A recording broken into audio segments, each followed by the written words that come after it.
SB online একাডেমিতে সকলকে স্বাগতম। আমি সুমন আছি তোমাদের সাথে।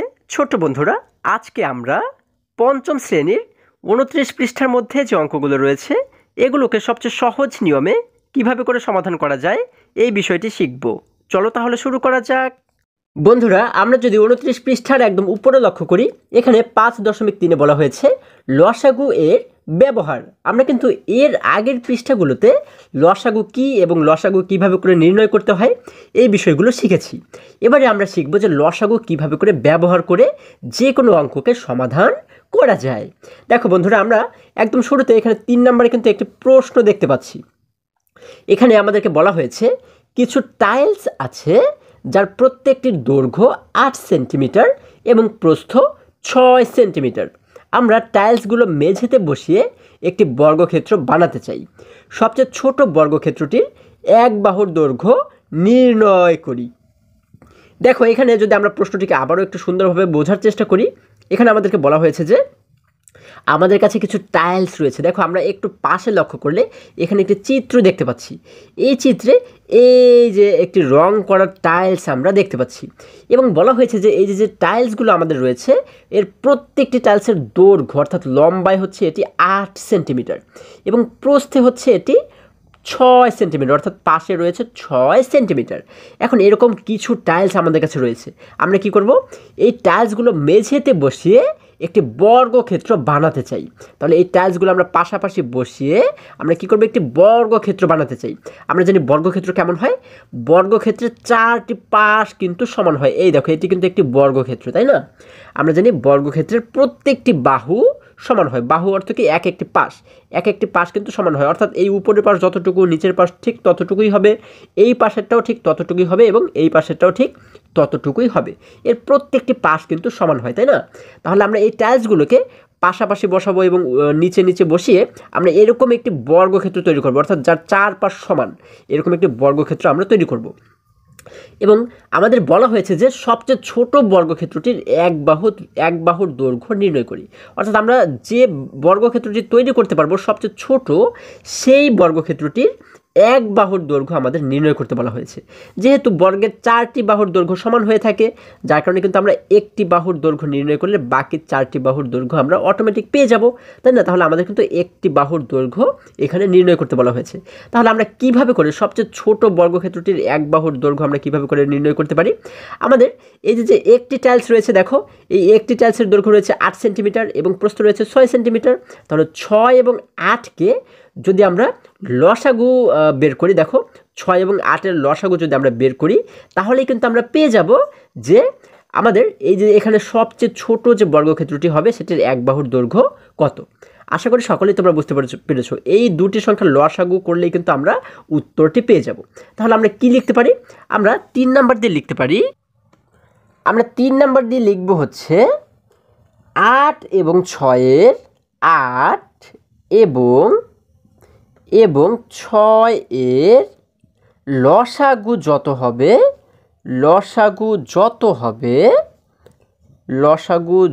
হবে সবচেয়ে ছোট বর্গক্ষেত্রটির সবচেয়ে ছোট বর্গক্ষেত্রের বা বর্গক্ষেত্রটির সবচেয়ে ছোট বর্গক্ষেত্রটির এক বাহুর দৈর্ঘ্য। আমাদের কিন্তু এক বাহুর দৈর্ঘ্য বের করতে বলা হয়েছে, তাই না? আমরা এখানে লিখব এক বাহুর দৈর্ঘ্য তত হবে। এক বাহুর দৈর্ঘ্য তত হবে। আমরা কি লিখলাম? ৮ এবং ৬-এর লসাগু যত হবে সবচেয়ে ছোট বর্গক্ষেত্রটির এক বাহুর দৈর্ঘ্য তত হবে। ঠিক আছে? তাহলে ৮ এবং ৬-এর লসাগু বের করলেই কিন্তু আমরা উত্তরটিকে পেয়ে যাচ্ছি। আমরা কি করব? আমরা জানি যে লসাগু বের করার ক্ষেত্রে কিন্তু আমাদের এই সংখ্যাগুলোর গুণিতককে আগে বের করতে হবে, তাই না? তাহলে আমরা গুণিতকগুলোকে যদি একটু বের করে দেখো, শুরুতে যেহেতু ৮ রয়েছে আমরা লিখব ৮-এর গুণিতক।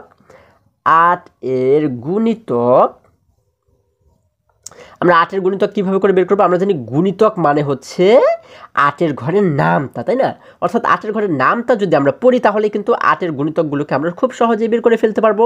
আমরা জানি ৮ একে ৮, যার কারণে আমরা শুরুতে লিখবো ৮, ৮ দুগুণ ১৬, আমরা লিখে দেবো ১৬, ৩ ৮ ২৪, আমরা লিখে দেবো ২৪, ৪ ৮ ৩২, আমরা লিখে দেবো ৩২, ৫ ৮ ৪০, লিখে দেবো ৪০, 6 8 48 আমরা লিখে দেবো 48। এইভাবে করে কিন্তু আমরা 8-এর ঘরের নামটা পড়ে পড়ে 8-এর যে গুণিতকগুলো রয়েছে সেগুলোকে খুব সহজেই বের করে নিতে পারি।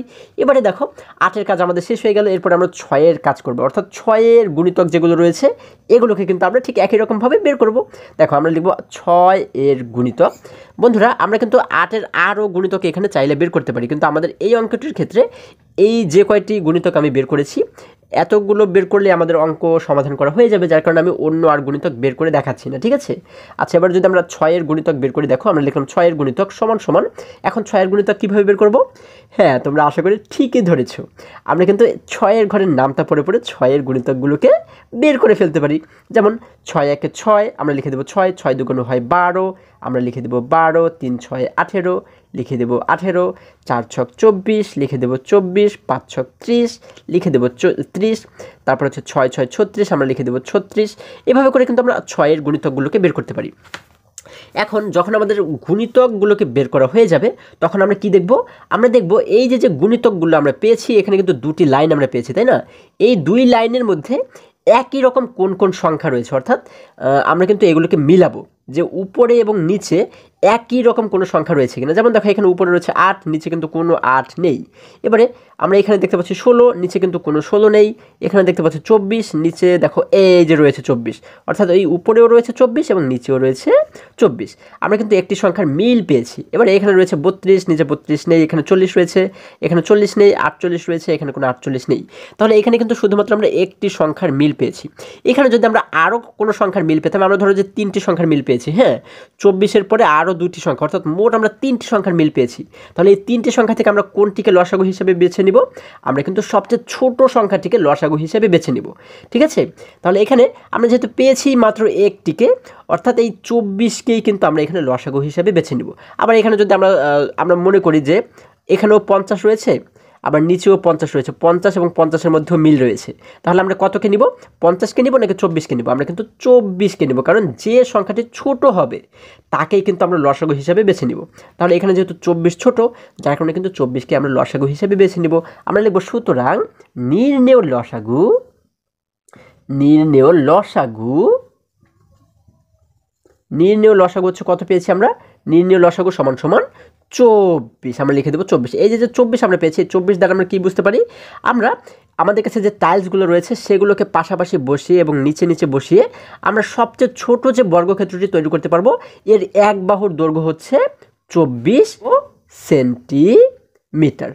তাহলে এটি দ্বারাই কিন্তু আমরা বুঝতে পারছি আমাদের সবচেয়ে ছোট যে বর্গক্ষেত্র হবে তার এক বাহুর দৈর্ঘ্য 24 বর্গ সেন্টিমিটার। এখন দেখো তো আমাদের বই এই ব্যাপারে কি বলে, যদি আমরা বইয়ের কাছে চলে যাই, আমরা দেখতে পাচ্ছি এখানে বলা হয়েছে আমরা টাইলসগুলো যখন বসাই তখন দৈর্ঘ্য এবং প্রস্থ কীভাবে পরিবর্তন হয় তা পর্যবেক্ষণ করি। আচ্ছা দেখো, এই বিষয়টি যদি একটু বোঝার চেষ্টা করি, আমরা এই যে আমরা যে চিত্রটি দেখতে পাচ্ছি, দেখো এইখানে কিন্তু একটি টাইলস আমাদের দেওয়া রয়েছে। যখন আমরা একটি টাইলসকে বসালাম তখন এই দৈর্ঘ্য এর রয়েছে কত? 8 সেন্টিমিটার, তাই না? যখন এর পাশে আমরা আরও একটি টাইলস বসালাম, এইখানে যখন আমরা আরও একটি টাইলস বসালাম এই পর্যন্ত, তখন এই 8 সেন্টিমিটার এবং পাশে আরও 8 সেন্টিমিটার মিলে হয়ে গেল কত? দেখো 8 এবং 8 মিলে হয়ে গেল কিন্তু 16 সেন্টিমিটার। এবং তার পাশে যখন আরও একটি টাইলস আমরা এই পর্যন্ত বসালাম তখন এই 3টা 8 মিলে 16-র সাথে আরও 8 যোগ হয়ে গেল কিন্তু, তাই না? তাহলে এই 16-র সাথে আরও 8 মিলে হয়ে গেল 24 সেন্টিমিটার। আর আমরা জানি, আমরা কিন্তু বের করেছি যে সবচেয়ে ছোট যে বর্গক্ষেত্রটি আমরা তৈরি করতে পারবো তার এক বাহুর দৈর্ঘ্য হচ্ছে 24 সেন্টিমিটার। অর্থাৎ এইখান থেকে এই পর্যন্ত যখন আমরা একটির পর একটি টাইলস বসালাম তখন কিন্তু এখানে আমরা 24 সেন্টিমিটার পেয়ে যাচ্ছি, তাই না? এবারে একই রকমভাবে দেখো, যখন আমরা এখানে একটি টাইলস বসিয়েছি তখন এই প্রস্থ হয়েছে কত? 6 সেন্টিমিটার। যখন এর নিচে আরও একটি টাইলস আমরা বসালাম এই পর্যন্ত, তাহলে 6 সেন্টিমিটার এবং এখানে আরও 6 সেন্টিমিটার হয়ে গেল। 6 এবং 6 সেন্টিমিটার মিলে 6 এবং 6 মিলে হয়ে যায় 12 সেন্টিমিটার। তাহলে 12 সেন্টিমিটারের পরে যদি আমরা এখানে আরও একটি টাইলস বসাই, এখানে কিন্তু আরও 6 সেন্টিমিটার যোগ হয়ে গেল, তাই না? 12 এবং 6 মিলে হয়ে গেল 18। এবং এই 18-র সাথে যদি আরও একটি টাইলস আমরা নিচে বসাই এই পর্যন্ত, তাহলে 18 এবং এই 6 সেন্টিমিটার মিলে হয়ে গেল 24 সেন্টিমিটার। তাহলে এইখানেও আমরা পাচ্ছি 24 সেন্টিমিটার এই পর্যন্ত, এবং এইখানে এই পর্যন্ত এসে আমরা পাচ্ছি 24 সেন্টিমিটার। তাহলে এই দেখো এতটুকু, এতটুকু এবং এইখানে এতটুকু, এই চারপাশ কিন্তু আমাদের এখন সমান হয়ে গেল, তাই না? এখানে আমরা এই এক সারিতে কতটি টাইলস বসিয়েছি? 1টি 2টি 3টি। এবং এখানে উপর থেকে নিচে কতটি টাইলস বসিয়েছি? 1টি 2টি 3টি 4টি। তাহলে এই পাশে আমাদের হয়েছে 24 সেন্টিমিটার এবং এই পাশেও হয়েছে 24 সেন্টিমিটার, অর্থাৎ চারপাশে কিন্তু 24 24 24 24 করে হয়েছে, তাই না? তাহলে এখানে আমাদের মোট কতটি টাইলস এখানে প্রয়োজন হয়েছে দেখো তো। আমাদের একটি বর্গক্ষেত্র তৈরি করতে কতটি টাইলস প্রয়োজন হয়েছে? 1 2 3 4 5 6 7 8 9 10 11 12। 12টি টাইলস মিলে কিন্তু আমরা একটি বর্গক্ষেত্র তৈরি করেছি, তাই না? তাহলে এখানে আমাদের বলা হয়েছে কি যে যখন আমরা একটি টাইলসের পাশে যখন আরেকটি টাইলস বসাই তখন কিন্তু এর দৈর্ঘ্য কি হয়? পরিবর্তন হয়, এটি আমাদের বলা হয়েছে। এবারে আর একটু নিচে যদি লক্ষ্য করি, এখানে কিন্তু আমরা একটি ছক দেখতে পাচ্ছি। প্রথম ছকে আমাদের বলা হয়েছে টাইলসের সংখ্যা, অর্থাৎ এখানে 1 2 3 4 5 6 7 8 8টি টাইলস আমাদের এখানে দেখানো হয়েছে, তাই না? 8 দ্বারা কিন্তু 8টি টাইলসের সংখ্যা আমাদের দেখানো হয়েছে। এবারে যেহেতু দৈর্ঘ্য আমাদের 8 সেন্টিমিটার, তাহলে দেখো আমরা যখন একটি টাইলস বসাবো তখন দৈর্ঘ্য হয় কত? 8 সেন্টিমিটার। যখন 2টি টাইলস বসাবো তখন কত হয়ে যাবে? 8 2 16। 3টি টাইলস মিলে হয়ে যাবে 13 24। 4টি টাইলস মিলে হয়ে যাবে 4 32। 5টি টাইলস মিলে হয়ে যাবে 5 40। এইভাবে করে কিন্তু দেখো আমরা কিন্তু 8-এর যে গুণনীয়ক, 8-এর যে গুণিতক সেগুলোকে কিন্তু একটু আগে তোমাদেরকে বের করে দেখিয়েছি। অর্থাৎ এই দৈর্ঘ্যের ঘরে কিন্তু 8-এর গুণিতকগুলোকে আমরা বসাবো, তাই না? এবং তারপরে প্রস্থ যেহেতু 6 সেন্টিমিটার, যার কারণে কিন্তু এই সারিতে কিন্তু আমরা 6-এর যে গুণিতকগুলো রয়েছে সেগুলোকে কিন্তু আমরা এখানে বসাবো। অর্থাৎ 6 1 6, 6 2 12, 3 6 18, 4 6 24, 5 6 30। এইভাবে করে কিন্তু আমরা 6-এর গুণিতকগুলোকে এখানে বসাবো। এবারে আমরা কি দেখতে পাচ্ছি দেখো, এখানে 24 এবং এইখানেও রয়েছে 24। এই 24-এর মধ্যে কিন্তু আমরা মিল দেখতে পাচ্ছি, তাই না? যার কারণে কিন্তু আমরা কি বুঝতে পেরেছি যে আমাদের 8 এবং 6 এই দুটির লসাগু হচ্ছে 24 সেন্টিমিটার, তাই না? অর্থাৎ আমরা দেখো এই নিচে যদি একটু লক্ষ্য করি, দেখো এখানে কিন্তু আমাদের বলা হয়েছে সবচেয়ে ছোট বর্গক্ষেত্রটির এক বাহুর দৈর্ঘ্য 24 সেন্টিমিটার, না? আমরা এখানে লিখতে পারি 24 সেন্টিমিটার। আচ্ছা, এখানে কিন্তু আমরা শুধুমাত্র 24কে লিখে দিলেই হয়ে যাচ্ছে। আশা করি তোমরা সকলেই বুঝতে পেরেছো। আমাদের কিন্তু আমরা বোর্ডে যেভাবে করে করেছি এবং এইখানে যেভাবে আমাদের দেখানো হয়েছে আমাদের দুটির উত্তরই কিন্তু একই হয়েছে, তাই না বন্ধুরা? এবার যদি আমরা আরেকটু নিচে লক্ষ্য করি, এখানে 1 নম্বরে কিন্তু একটি প্রশ্ন দেখতে পাচ্ছি। এখানে বলা হয়েছে উপরের প্রশ্নে, অর্থাৎ একটু আগে যে প্রশ্নটি আমরা দেখেছি সেই প্রশ্নে এখানে বলা হয়েছে দেখো সবচেয়ে ছোট বর্গক্ষেত্র বানানোর জন্য কয়টি টাইলস প্রয়োজন? আমরা যে বর্গক্ষেত্রটি বানিয়েছি দেখো, এই যে বর্গক্ষেত্রটি বানিয়ে আমি তোমাদেরকে দেখিয়েছি, এই বর্গক্ষেত্রটি কিন্তু সবচেয়ে ছোট বর্গক্ষেত্র। এর ভিতরে কিন্তু আর কোনো বর্গক্ষেত্র আমরা খুঁজে পাবো না, ঠিক আছে? তাহলে এই বর্গক্ষেত্রটি বানাতে আমাদের কতটি টাইলস প্রয়োজন হয়েছে? আমরা দেখতে পাচ্ছি কতটি? 1 2 3 4 5 6 7 8 9 10 11 12। 12টি টাইলস কিন্তু আমাদের প্রয়োজন হয়েছে। তাহলে এটিকে আমরা কিভাবে করে অঙ্কের মাধ্যমে সমাধান করতে পারি? আমাদের কিন্তু বলা হয়েছে যে সবচেয়ে ছোট বর্গক্ষেত্র বানানোর জন্য কয়টি টাইলস প্রয়োজন হয়েছে। তাহলে এটিকে বের করার জন্য আমাদের যে কাজটি করতে হবে, আমরা কিন্তু পেয়েছি যে সবচেয়ে ছোট বর্গক্ষেত্রের এক বাহুর দৈর্ঘ্য কত? 24 সেন্টিমিটার। আমরা কিন্তু এটি পেয়েছি, তাই না? তাহলে এই এক বাহুর দৈর্ঘ্য যদি আমরা পাই তাহলে কিন্তু এর 4টি বাহুর দৈর্ঘ্য আমরা বের করতে পারবো, তাই না? যেহেতু এক বাহুর দৈর্ঘ্য 24 সেন্টিমিটার, তাহলে 4 বাহুর দৈর্ঘ্য আমরা কীভাবে বের করব? এটি যেহেতু বর্গক্ষেত্রের যে ক্ষেত্রফল সেটিকে বের করার কিন্তু একটি সূত্র রয়েছে। সেটি হচ্ছে কি? আমরা জানি বর্গের ক্ষেত্রফলের সূত্র হচ্ছে এক বাহুর দৈর্ঘ্য গুণ এক বাহুর দৈর্ঘ্য। অর্থাৎ এক বাহুর যে দৈর্ঘ্য এটির সাথে কিন্তু আমরা আরেক বাহুর দৈর্ঘ্য এটিকে আমরা গুণ করব। যেহেতু এর প্রত্যেকটি বাহু সমান, অর্থাৎ এক বাহুর দৈর্ঘ্য রয়েছে কত? 24 সেন্টিমিটার। তাহলে এই 24-এর সাথে আমরা আরও 24কে গুণ করে দেব। যখন 24 এবং 24কে গুণ করে দেব তখন কিন্তু আমরা এই বর্গক্ষেত্রটির ক্ষেত্রফল আমরা পেয়ে যাব। অর্থাৎ ভিতরে মোট কতটুকু জায়গা রয়েছে সেটিকে কিন্তু আমরা বের করে ফেলতে পারবো। যখন আমরা এটিকে বের করে ফেলতে পারবো তখন আমরা কি করব? তখন আমরা এই যে একটি টাইলসের যে ক্ষেত্রফল, হ্যাঁ, এই দৈর্ঘ্য গুণ প্রস্থকে আমরা গুণ করে দেব। দৈর্ঘ্য যেহেতু 8 সেন্টিমিটার রয়েছে এবং প্রস্থ রয়েছে 6 সেন্টিমিটার, এই 8 এবং 6কে যখন আমরা গুণ করব তখন কিন্তু আমরা একটি টাইলসের ক্ষেত্রফল পেয়ে যাব, ঠিক আছে? তখন আমরা কি করব? এই যে মোট যে বর্গক্ষেত্র আমরা পেয়েছি, এই বর্গের যে ক্ষেত্রফল পেয়েছি সেই ক্ষেত্রফলকে আমরা একটি টাইলসের ক্ষেত্রফল দ্বারা ভাগ করব। তাহলেই আমরা পেয়ে যাব যে এখানে মোট কতটি টাইলস দরকার হবে। তাহলে আমরা এখানে কি করতে পারি? অর্থাৎ আমরা এখানে কি লিখতে পারি? আমরা 1 নাম্বার দিয়ে লিখব যেহেতু সবচেয়ে যেহেতু সবচেয়ে ছোট বর্গক্ষেত্রটির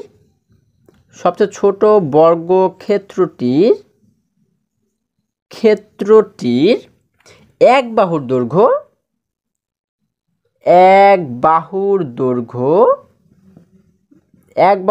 আমাদের কত দেওয়া রয়েছে? আমাদের দেওয়া রয়েছে এক বাহুর দৈর্ঘ্য আমরা বের করেছি কত? এক বাহুর দৈর্ঘ্য সমান সমান 24 সেন্টিমিটার, তাই না? 24 সেন্টিমিটার। এবারে দেখো আমরা কি করব, আমরা এটি যেহেতু এক বাহুর দৈর্ঘ্য আমাদের দেওয়া রয়েছে, আমরা কিন্তু পুরো যে ক্ষেত্রফল রয়েছে সেটিকে আমরা শুরুতে বের করবো। অর্থাৎ আমরা জানি বর্গ কিন্তু চারপাশ সমান থাকে, তাই না? এটির চারপাশ কিন্তু সমান থাকে। তাহলে এক বাহুর দৈর্ঘ্য যদি এর 24 সেন্টিমিটার হয়, তাহলে এই পাশে 24 সেন্টিমিটার রয়েছে, এই পাশে 24 সেন্টিমিটার, এই পাশে 24 সেন্টিমিটার এবং এইখানেও কিন্তু 24 সেন্টিমিটার রয়েছে। তাহলে এই পুরো জায়গা জুড়ে যতটুকু রয়েছে সেটিকে বলা হয় বর্গের ক্ষেত্রফল। আমরা কিন্তু এখন পুরো এই বর্গের মধ্যে কতটুকু জায়গা রয়েছে সেটিকে আমরা বের করব। তাহলে এটিকে যেহেতু ক্ষেত্রফল বলা হয়, তাহলে আমরা ক্ষেত্রফল কীভাবে করে বের করতে পারি? আমরা লিখব হচ্ছে সুতরাং বর্গটির ক্ষেত্রফল, আমরা লিখব বর্গটির ক্ষেত্রফল সমান সমান এই যে বর্গের ক্ষেত্রফল বের করার জন্য কিন্তু একটি সূত্র রয়েছে। সেই সূত্রটি হচ্ছে কি? এক বাহুর দৈর্ঘ্য গুণ এক বাহুর দৈর্ঘ্য। ঠিক আছে, লিখব এক বাহুর দৈর্ঘ্য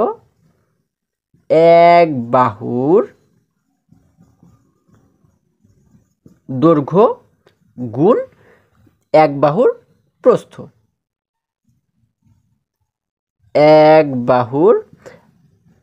আচ্ছা, দৈর্ঘ্য এবং প্রস্থ যেহেতু সমান, সেক্ষেত্রে কিন্তু আমরা লিখতে পারি এক বাহুর দৈর্ঘ্য গুণ এক বাহুর দৈর্ঘ্য। এটিও কিন্তু আমরা লিখতে পারি, কারণ এর চারটি বাহুই কিন্তু সমান, তাই না? তাহলে এই বাহুর সাথে এই বাহুকে গুণ করলে যে ফলাফল আমরা পাবো, এই বাহুর সাথে এই বাহুকে গুণ করলেও কিন্তু ঠিক একই ফলাফলই আমরা পাবো। যার কারণে আমরা কি লিখলাম? বর্গটির ক্ষেত্রফল সমান সমান এক বাহুর দৈর্ঘ্য গুণ এক বাহুর দৈর্ঘ্য। তাহলে এক বাহুর দৈর্ঘ্য আমরা কত পাচ্ছি? আমরা পাচ্ছি কিন্তু এক বাহুর দৈর্ঘ্য 24 সেন্টিমিটার, যার কারণে আমরা এখানে লিখলাম 24। এরপরে যেহেতু মাঝখানে একটি গুণ রয়েছে, আমরা লিখলাম একটি গুণ। এরপরে যেহেতু আবারও বলা হয়েছে এক বাহুর দৈর্ঘ্য, তাহলে এক বাহুর দৈর্ঘ্য রয়েছে কত? যেহেতু এখানে প্রত্যেকটি বাহু সমান, তার মানে কিন্তু এই বাহুর দৈর্ঘ্য রয়েছে 24। তাহলে 24-এর সাথে কিন্তু আমরা 24-কে গুণ করে দেব, তাই না? গুণ করলে যেটি পাবো সেটি হচ্ছে কি? বর্গ সেন্টিমিটার।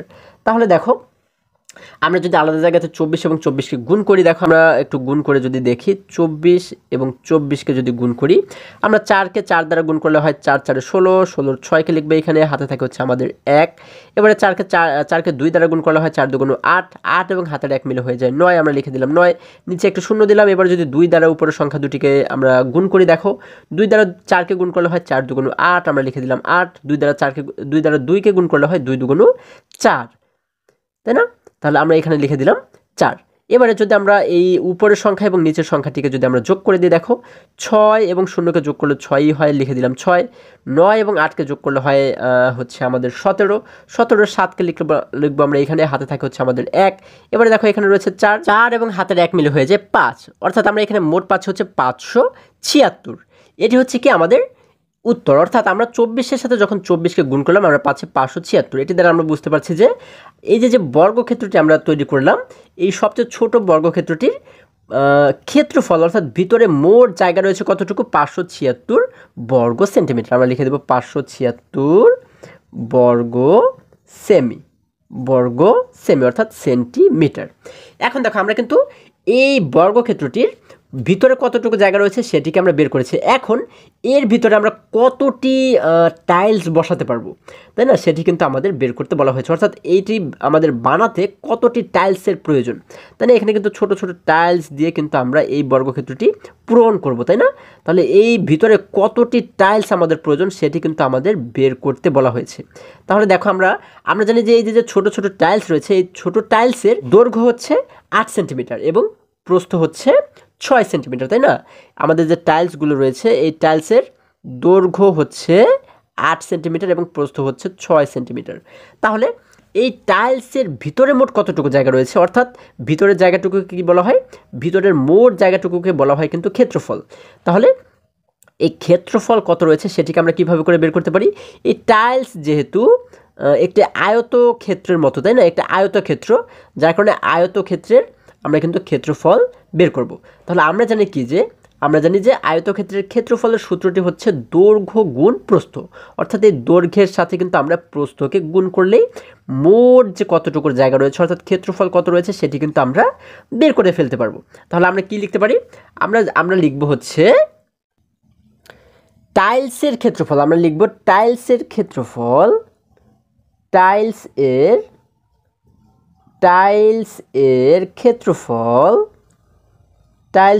ক্ষেত্রফল সমান সমান আমরা টাইলসের ক্ষেত্রফল কিভাবে করে বের করব? দৈর্ঘ্য গুণ প্রস্থ, তাই না? আমরা জানি দৈর্ঘ্য গুণ প্রস্থ। তাহলে এই দৈর্ঘ্যের সাথে যদি আমরা প্রস্থকে গুণ করে দিই তাহলে কিন্তু আমরা পেয়ে যাব যে এর ক্ষেত্রফল কত, অর্থাৎ ভিতরে কতটুকু জায়গা রয়েছে। তাহলে এখানে দৈর্ঘ্য রয়েছে কত? দৈর্ঘ্য রয়েছে 8 সেমি, যার কারণে আমরা সমান সমান দিয়ে দৈর্ঘ্যের জায়গাতে লিখব 8। এরপরে গুণ রয়েছে, আমরা দেব গুণ। প্রস্থ রয়েছে 6 সেমি, যার কারণে আমরা এখানে লিখব 6। আচ্ছা, এবারে এখানে যেহেতু শেষে আমাদের সেন্টিমিটার রয়েছে, আমরা কি করব? একটি সেন্টিমিটার এখানে লিখে দিতে পারি, ঠিক আছে? সেন্টিমিটার। আচ্ছা, এবারে 8 এবং 6কে যদি আমরা গুণ করি তাহলে হয়ে যায় 6 8 48। আমরা লিখে দেব 48 সেন্টিমিটার। অর্থাৎ এই 48 সেন্টিমিটার দ্বারা আমরা কি বুঝতে পারছি? এই যে ছোট ছোট টাইলসগুলো রয়েছে, এই একটি টাইলসের ভিতরে মোট জায়গা রয়েছে 48 সেন্টিমিটার। তাহলে এইখানে আমরা এই টাইলসগুলোকে ভিতরে বসিয়ে এই যে বর্গক্ষেত্রটি আমরা তৈরি করেছি, এই বর্গক্ষেত্রের ভিতরে মোট জায়গা রয়েছে হচ্ছে 576 বর্গ সেন্টিমিটার। এবং এই যে ছোট ছোট টাইলসগুলো আমরা বসিয়েছি, এই একটি টাইলসের জায়গা রয়েছে কতটুকু? জায়গা রয়েছে কিন্তু 48 সেন্টিমিটার। তাহলে এখন এই ভিতরে মোট কতগুলো টাইলস আমরা বসিয়েছি এটি কিভাবে করে বের করতে পারি? যেহেতু একটি টাইলসের জায়গা অর্থাৎ ক্ষেত্রফল রয়েছে 48 সেন্টিমিটার করে, তাহলে আমরা কিভাবে করে বের করব? এই যে মোট ক্ষেত্রফল রয়েছে, এই বর্গের যে মোট ক্ষেত্রফল রয়েছে অর্থাৎ 576, এই 576কে যদি আমরা টাইলসের ক্ষেত্রফল অর্থাৎ 48 দ্বারা ভাগ করি, অর্থাৎ এই 576কে যদি 48 দ্বারা আমরা ভাগ করি তাহলেই কিন্তু আমরা পেয়ে যাব যে এটির ভিতরে মোট কতগুলো টাইলস রয়েছে। ঠিক আছে, তাহলে আমরা কি লিখব? আমরা লিখব, দেখো আমরা কিন্তু কি করব, তোমরা যখন এই অঙ্কগুলোকে করবে তোমরা কিন্তু নিচে নিচে করবে। আমার যেহেতু এখানে জায়গা কম, আমি পাশে তোমাদেরকে করে দেখাচ্ছি। আমরা লিখব বর্গক্ষেত্রটি বানানোর জন্য, বর্গক্ষেত্রটি, আমরা কিন্তু এখানে একটি বর্গক্ষেত্র তৈরি করেছি, তাই না? এই টাইলসগুলো বসিয়ে তাহলে লিখব বর্গক্ষেত্রটি বানানোর জন্য টাইলস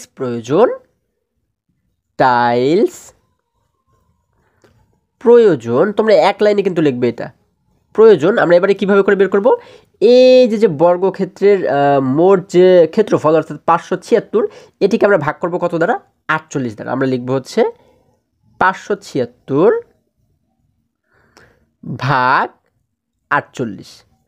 এবারে দেখো যদি আমরা ভাগ করি, দেখো আলাদা জায়গাতে যদি আমরা ভাগ করি, আমি তোমাদেরকে এই ভাগটি করে দেখাচ্ছি না, তাহলে আমাদের অঙ্কটা অনেক বড় হয়ে যাবে।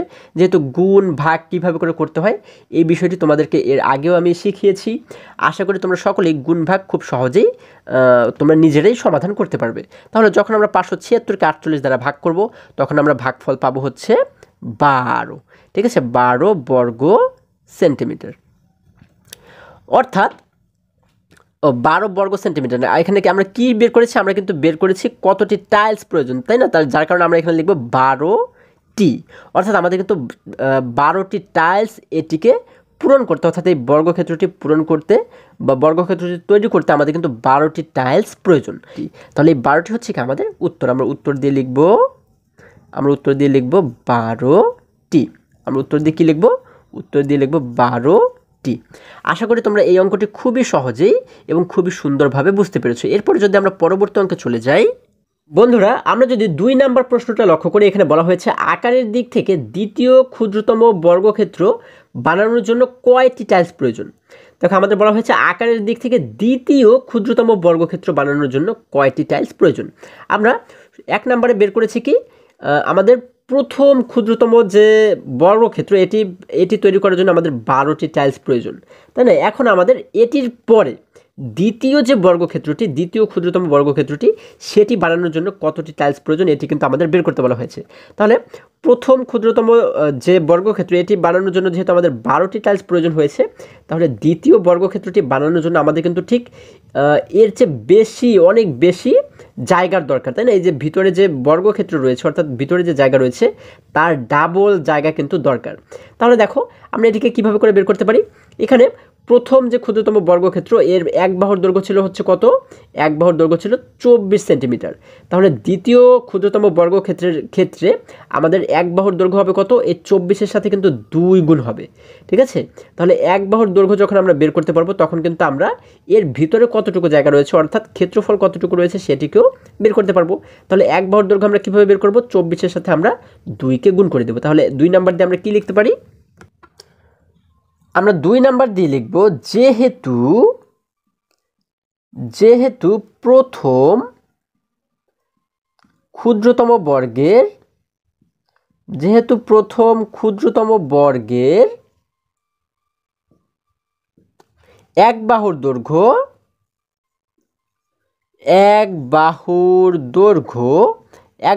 আমাদের কত দেওয়া ছিল, আমরা কত পেয়েছি, আমরা পেয়েছিলাম কিন্তু এক বাহুর দৈর্ঘ্য হচ্ছে 24 সেন্টিমিটার, তাই না, 24 সেন্টিমিটার। সুতরাং আমরা এবারে কি লিখব, দ্বিতীয় ক্ষুদ্রতম বর্গের এক বাহুর দৈর্ঘ্য। আচ্ছা, প্রথমটির যদি এক বাহুর দৈর্ঘ্য হয় 24 সেন্টিমিটার, তাহলে দ্বিতীয় যে ক্ষুদ্রতম বর্গটি তৈরি হবে সেটির এক বাহুর দৈর্ঘ্য কিন্তু এর 2 গুণ হবে, অর্থাৎ ডাবল হবে, অর্থাৎ 24-এর চেয়ে ডাবল কিন্তু হবে। তাহলে আমরা ডাবলকে কিভাবে করে বের করতে পারি, আমরা কিন্তু 24-এর সাথে গুণ করে দেব 2কে, ঠিক আছে। আমরা লিখব 24 গুণ 2 এবং শেষে সেন্টিমিটার রয়েছে, আমরা লিখে দেব সেন্টিমিটার, ঠিক আছে। এবারে দেখো 24-কে যদি আমরা 2 দ্বারা গুণ করি তাহলে হয়ে যায় 24 দুগুণ 48 সেন্টিমিটার। আচ্ছা, আমরা কিন্তু দ্বিতীয় ক্ষুদ্রতম যে বর্গ সেটির এক বাহুর দৈর্ঘ্য পাচ্ছি 48 সেন্টিমিটার। তাহলে এক বাহুর দৈর্ঘ্য যদি আমরা 48 সেন্টিমিটার পাই, অর্থাৎ আমরা জানি এই দেখো যেহেতু বর্গক্ষেত্রটি এরকম হয়ে থাকে, চারপাশ সমান হয়ে থাকে, তাহলে এর এক বাহুর দৈর্ঘ্য যেহেতু 48 সেন্টিমিটার, তার মানে এই বাহুর দৈর্ঘ্য 48 সেন্টিমিটার, এই বাহুর দৈর্ঘ্য 48 সেন্টিমিটার, এই বাহুর দৈর্ঘ্য কিন্তু 48 সেন্টিমিটার। তাহলে এক বাহুর দৈর্ঘ্য যেহেতু পাচ্ছি, এখন কিন্তু আমরা ভিতরে কতটুকু জায়গা রয়েছে সেটিকেও আমরা বের করতে পারবো, তাই না।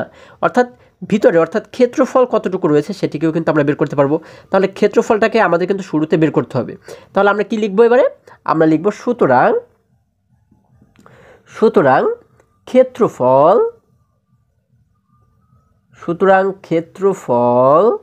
সমান সমান, আমরা ক্ষেত্রফলটাকে কিভাবে করে বের করব, আমরা কিন্তু বর্গের ক্ষেত্রফল বের করতে পারি হচ্ছে এক বাহুর দৈর্ঘ্য গুণ এক বাহুর দৈর্ঘ্য, এই সূত্র দ্বারা, তাই না। তাহলে আমরা লিখব হচ্ছে এক বাহুর দৈর্ঘ্য গুণ এক বাহুর দৈর্ঘ্য, অথবা প্রস্থ কিন্তু আমরা এখানে লিখতে পারবো, এক বাহুর দৈর্ঘ্য গুণ এক বাহুর দৈর্ঘ্য। আচ্ছা, এখন আমরা কি করব, সমান সমানের নিচে সমান সমান দিলাম, এক বাহুর দৈর্ঘ্য কত রয়েছে, এক বাহুর দৈর্ঘ্য রয়েছে কিন্তু 48 সেন্টিমিটার। আমরা এখানে লিখব 48 গুণ, যেহেতু এখানে মাঝখানে গুণ রয়েছে, এরপরে আবারও কিন্তু এক বাহুর দৈর্ঘ্য আমাদের গুণ করতে বলা হয়েছে। তাহলে এক বাহুর দৈর্ঘ্য রয়েছে 48, আমরা আবারও লিখে দেবো 48, অর্থাৎ 48-এর সাথে 48-কে আমরা গুণ করে দেবো। যখন আমরা 48-এর সাথে 48-কে গুণ করব, তোমরা আলাদা জায়গাতে গুণ করে দেখতে পারো, আমরা উত্তর পাবো হচ্ছে 2304, আমরা পাবো হচ্ছে 2304 সেন্টিমিটার, সরি বর্গ সেন্টিমিটার। আমরা জানি যে সেন্টিমিটার এবং সেন্টিমিটারকে গুণ করলে হয়ে যায় বর্গ সেন্টিমিটার, তাই না। অর্থাৎ যখন আমরা 48 সেন্টিমিটারের সাথে 48 সেন্টিমিটারকে আমরা গুণ করে দিলাম, অর্থাৎ এক বাহুর দৈর্ঘ্যের সাথে যখন এক বাহুর দৈর্ঘ্যকে আমরা গুণ করে দিলাম, তখন আমরা পাচ্ছি 2304 বর্গ সেন্টিমিটার। এবারে দেখো আমরা কিন্তু এটি পাচ্ছি হচ্ছে কি, এটি পাচ্ছি কিন্তু আমরা দ্বিতীয় ক্ষুদ্রতম যে বর্গটি তৈরি হবে সেটির ভিতরে মোট কতটুকু জায়গা রয়েছে সেটিকে কিন্তু আমরা বের করেছি। এবারে আমরা কিন্তু 1 নাম্বার উত্তরে কিন্তু আমরা বের করেছিলাম যে একটি টাইলসের যে ক্ষেত্রফল রয়েছে, অর্থাৎ একটি টাইলসের ভিতরে যে জায়গা রয়েছে সেটিকে কিন্তু আমরা বের করেছিলাম, তাই না। আমরা কিন্তু বের করেছিলাম যে টাইলসের ক্ষেত্রফল, আমরা কি লিখতে পারি, আমরা লিখতে পারি টাইলসের ক্ষেত্রফল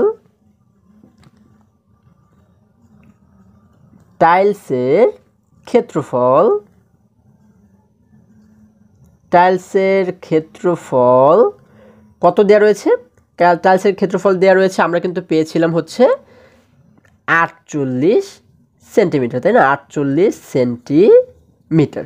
আমরা কিন্তু একটি টাইলসের ক্ষেত্রফল পেয়েছিলাম 48 সেন্টিমিটার। এটা আমরা পেয়েছি কোথায়, আমরা কিন্তু এটি পেয়েছি 1 নম্বর অঙ্ক থেকে, তাই না। আমরা কিন্তু এখানে একটি ব্র্যাকেট দিয়ে লিখতে পারি 1 নং থেকে পাই, 1 নং থেকে পাই। তাহলে 1 নং অঙ্ক থেকে আমরা পাই যে টাইলসের ক্ষেত্রফল হচ্ছে 48 সেন্টিমিটার। তাহলে দ্বিতীয় বর্গক্ষেত্রের আমরা মোট ক্ষেত্রফল পাচ্ছি হচ্ছে 2304 বর্গ সেন্টিমিটার এবং এক একটি টাইলসের ক্ষেত্রফল পাচ্ছি হচ্ছে আমরা 48 সেন্টিমিটার। এখন এই 48 দ্বারা যদি 2304কে যদি আমরা ভাগ করি তাহলে কিন্তু আমরা পেয়ে যাব যে দ্বিতীয় বর্গক্ষেত্রটি তৈরি করার জন্য আমাদের মোট কতটি টাইলস দরকার। তাহলে আমরা কি লিখব? দ্বিতীয় ক্ষুদ্রতম বর্গের জন্য টাইলস দরকার।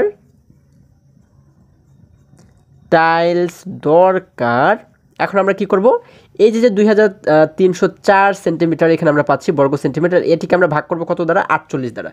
আমরা লিখব হচ্ছে সমান সমান দিয়ে 2304 ভাগ হচ্ছে 48, তাই না? যখন আমরা এই 2304কে যখন আমরা 48 দ্বারা ভাগ করব তখন আমাদের উত্তর হবে কত? তোমরা কিন্তু নিচে লিখবে, উত্তর হবে হচ্ছে 48টি। ঠিক আছে, আমরা কিন্তু উত্তর পাবো 48, অর্থাৎ এই 48 দ্বারা আমরা কি বুঝতে পারি? আমাদের মোট টাইলস দরকার হচ্ছে 48টি। এটি হচ্ছে আমাদের উত্তর। আমরা উত্তর দিয়ে লিখব দ্বিতীয় ক্ষুদ্রতম বর্গের জন্য টাইলস দরকার 48টি। আশা করি তোমরা সকলে এই অঙ্কটিও খুবই সহজে বুঝতে পেরেছো। এবার যদি আমরা পরবর্তী অঙ্কের কাছে চলে যাই, বন্ধুরা এখানে 2 নম্বর অঙ্কে বলা হয়েছে 2টি ঘন্টা আছে, একটি 12 মিনিট পরপর এবং একটি 5 মিনিট পরপর বাজে। যদি ঘন্টা দুইটি একসাথে বিকাল 3টার সময় বাজে, পরবর্তীতে কখন পুনরায় একসাথে বাজবে? দেখো আমাদের বলা হয়েছে আমাদের 2টি ঘন্টা আছে, একটি ঘন্টা হচ্ছে 12 মিনিট পরপর বাজে এবং এই ঘন্টাটি 5 মিনিট পরপর বাজে। এখন বলা হয়েছে যদি বলা হয়েছে যে যদি ঘন্টা দুটি একসাথে বিকাল 3টার সময় বাজে, এই দুটি ঘন্টা একসাথে বিকাল 3টার সময় যদি বাজে তাহলে পরবর্তীতে অর্থাৎ 3টার পরে আবার কখন তারা একসাথে বাজবে। তাহলে এটিকে আমরা কীভাবে করে বের করতে পারি? যেহেতু এই ঘন্টাটি 12 মিনিট পরপর বাজে আর এটি 5 মিনিট পরপর বাজে, এই জন্য আমরা কী করব? 12 এবং 5 এই দুটি সংখ্যার যে লসাগু হবে সেই লসাগু দ্বারা আমরা বুঝতে পারবো যে সেই কয় মিনিট পরপর দুটি ঘন্টা একসাথে বাজবে। অর্থাৎ 12 এবং 5-এর লসাগু যা হবে সেই কয় মিনিট পরপর 3টার পরে পুনরায় তারা একসাথে বাজবে। আমরা 2 নাম্বার দিয়ে লিখব 12 এবং 5-এর লসাগু যত হবে আমরা লিখব হচ্ছে 12 এবং 5-এর লসাগু যত হবে তত মিনিট পরপর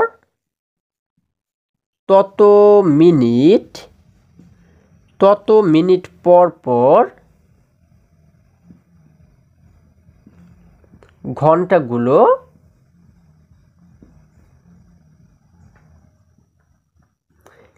একসাথে বাজবে। ঘন্টাগুলো একসাথে বাজবে। আমরা লিখলাম কি? 12 এবং 5-এর লসাগু যত হবে তত মিনিট পরপর ঘন্টাগুলো একসাথে বাজবে। তাহলে আমরা 12 এবং 5-এর লসাগু যদি বের করি আমরা কি করব? আমরা 12 এবং 5-এর সাধারণ যে গুণিতকগুলো রয়েছে সেগুলোকে শুরুতে আমরা বের করবো, তাই না? যেহেতু 12 রয়েছে আমরা লিখব 12 এর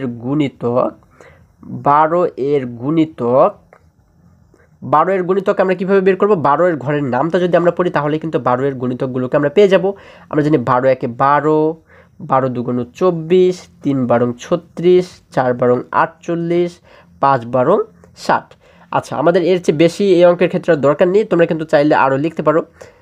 5 বারং 60, 6 বারং 72 আমরা কিন্তু চাইলে লিখতে পারি। আচ্ছা, এবারে আমরা কী করবো? একই রকমভাবে 5-এর যে গুণিতকগুলো রয়েছে সেগুলোকে কিন্তু আমরা বের করবো। আমরা লিখবো হচ্ছে 5 এর গুণিতক। আমরা কী করবো? আমরা জানি 5 একে 5, 5 দুগুণ 10, 3 পাঁচা 15, 4 পাঁচা 20, 5 পাঁচা 25, 5 ছক 30, এগুলোকে কিন্তু আমরা লিখব। আচ্ছা, যখন আমরা গুণিতকগুলোকে বের করব তখন আমরা দেখব যে উপরের এই সংখ্যাগুলো এবং নিচের সংখ্যাগুলোর মধ্যে কোন কোন সংখ্যার মিল রয়েছে, তাই না? দেখো তো কোনো সংখ্যার মিল রয়েছে কিনা। আমরা দেখতে পাচ্ছি, দেখো এখানে কিন্তু আমরা এমন কোনো সংখ্যা দেখতে পাচ্ছি না যে সংখ্যার এখনও পর্যন্ত মিল রয়েছে। তাহলে আমরা কি করব? আমরা কিন্তু আরও গুণিতক এখানে বের করব। যেহেতু 5-এর ঘরের গুণিতক বের করে আমরা 30 পর্যন্ত মাত্র বের করেছি। এখানে কিন্তু আমাদের 72 পর্যন্ত বার করা হয়ে গেছে। আমরা এখন যদি 5-এর আরও কিছু গুণিতককে বের করি, দেখো আমরা বের করেছি 5 × 30, 5 × 7 = 35, তারপরে হচ্ছে 5 × 7 = 35, 5 × 8 = 40, 5 × 9 = 45, 5 × 10 = 50, 5 × 11 হচ্ছে 55 এবং 5 × 12 হচ্ছে 60। আচ্ছা দেখো, এবারে কিন্তু আমরা দেখতে পাচ্ছি যে এইখানে উপরে রয়েছে 60 এবং নিচেও রয়েছে কিন্তু 60। এছাড়া কিন্তু আর কোনো সংখ্যার সাথে এখানে উপরে এবং নিচে কোনো মিল নেই, তাই না? যার কারণে কিন্তু আমরা ধরে নিচ্ছি যে 12 এবং 5-এর লসাগু হচ্ছে কত? 60। তাহলে আমরা কি লিখবো এখানে? সুতরাং নির্ণেয় লসাগু আমরা লিখবো সুতরাং নির্ণেয় লসাগু সমান সমান কত? 60। অর্থাৎ এই 60 দ্বারা আমরা কি বুঝতে পারি? আমরা 60 দ্বারা বুঝতে পারি যে 12 আমরা বুঝতে পারি হচ্ছে যে 2টি ঘন্টায় যে 2টি ঘন্টা রয়েছে, এই 2টি ঘন্টা মোট কত মিনিট পরপর গিয়ে একসাথে বাজবে? 60 মিনিট পরপর গিয়ে কিন্তু একসাথে বাজবে। তাহলে 60 মিনিটে কত হয়? কত ঘন্টা হয়? আমরা জানি যে 60 মিনিট মিলে হয়, 7 মিনিট মিলে হয়ে যায় কিন্তু 1 ঘন্টা। অর্থাৎ 1 ঘন্টা পরপর গিয়ে 2টি ঘন্টা তারা একসাথে বাজবে। তাহলে আমরা কি লিখব? আমরা লিখব অর্থাৎ 60 মিনিট পরে, অর্থাৎ আমরা লিখব অর্থাৎ 60 মিনিট বা 60 মিনিটে কত ঘন্টা হয়? 1 ঘন্টা হয়। 7 মিনিট বা 1 ঘন্টা পর পর ঘন্টাগুলো একসাথে বাজবে, তাই না? আমরা লিখব একসাথে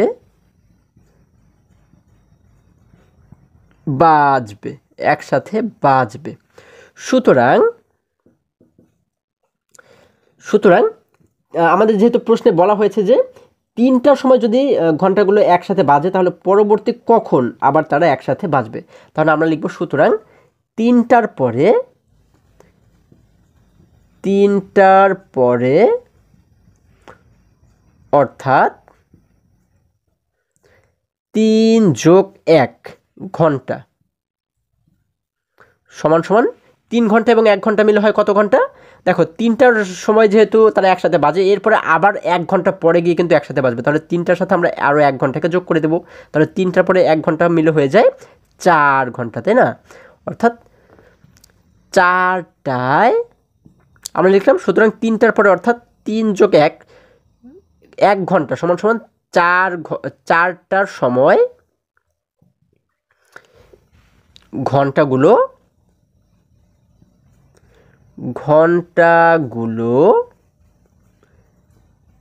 একসাথে বাজবে। তাহলে আমরা উত্তর কি পেয়েছি? আমরা পেয়েছি 4টার সময় কিন্তু ঘন্টাগুলো একসাথে বাজবে। আশা করি সকলেই তোমরা বুঝতে পেরেছো।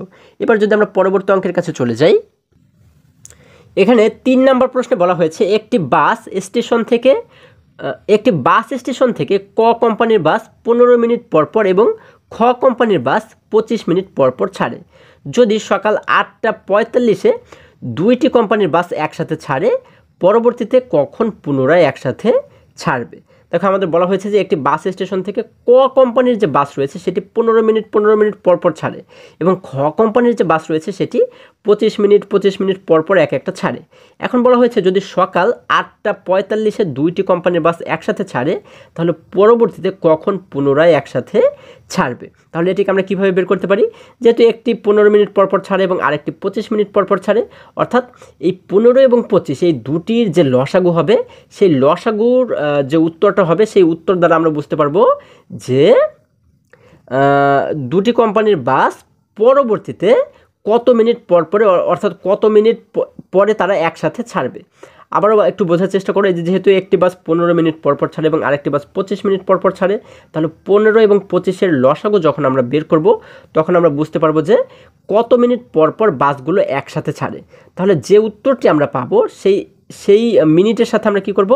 যেহেতু সকাল 8টা 45 মিনিটে বাসগুলো একই সাথেই ছাড়ে, তাই না? তাহলে এই 8টা 45 মিনিটের সাথে আমরা সেই মিনিটটাকে যোগ করে দেব। সেই মিনিটটাকে যোগ করলে আমরা পেয়ে যাব যে পরবর্তীতে কখন তারা একসাথে আবারও ছাড়বে। এই দেখো এই 2 নম্বর অঙ্কটি আমরা যেভাবে করে সমাধান করেছি ঠিক একই রকমভাবে কিন্তু 3 নম্বর অঙ্কটি আমরা সমাধান করব। ঠিক আছে, আশা করি তোমরা সকলেই বুঝতে পেরেছো। এই অঙ্কটি তোমরা নিজেদের মতো করে করবে। যদি তোমরা করতে পারো তাহলে অবশ্যই কমেন্ট করে জানাবে, আর যদি না পারো তাহলেও অবশ্যই কমেন্ট করে জানিয়ে দিবে, আমি তোমাদেরকে এটি সমাধান করে দেখাবো। বন্ধুরা, আশা করি আজকের প্রত্যেকটি অঙ্ক তোমরা খুবই সহজে এবং খুবই সুন্দরভাবে বুঝতে পেরেছো। আজকে আমাদের এই পর্যন্তই, আবারও দেখা হবে পরবর্তী ভিডিওতে।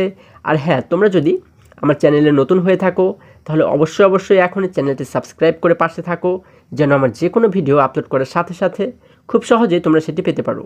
এবং পঞ্চম শ্রেণীর যে কোনো পৃষ্ঠার সমাধান দেখতে এই সোজা যে লিঙ্কটি দেখতে পাচ্ছ, এই লিঙ্কে প্রবেশ করে যে কোনো মুহূর্তে যে কোনো পৃষ্ঠার সমাধান দেখে নিতে পারো। সকলে ভালো থাকো, সুস্থ সবল থাকো, এই কামনা করে শেষ করছি। ধন্যবাদ সকলকে।